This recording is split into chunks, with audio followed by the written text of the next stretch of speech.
My parents took my $15,000 scholarship money to pay for my brother's car. I moved out and cut contact. That was 2 months ago. Today, they're begging me to help with their mortgage. So this whole mess started back in March when I got this incredible academic scholarship for college. 15 grand, no cap. I'd been grinding for years to get my grades up, staying after school for extra help, cramming for the SATs like my life depended on it.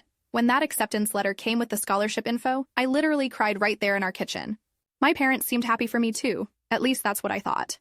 The scholarship money was supposed to hit my college account in May, but there was this option to have it sent directly to your parents if they were helping manage your college finances. My mom convinced me it would be easier that way. She'd keep track of everything, make sure it went toward the right expenses, all that responsible parent stuff. Looking back, I should have seen the red flags, but I trusted them completely.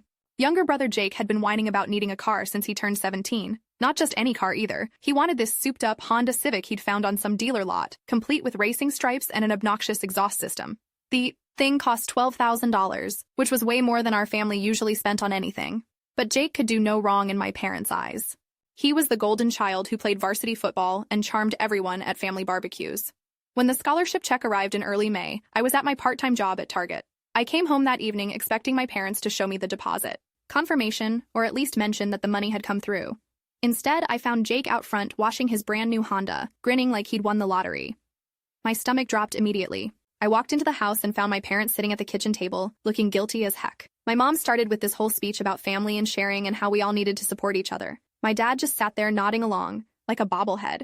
"We used your scholarship money for Jake's car," my mom finally said, "but it's really an investment for the whole family. Jake needed reliable transportation for his job, and this way he can drive you to college sometimes too." I could not believe what I was hearing. That money was mine. I'd earned it through years of hard work and sacrifice.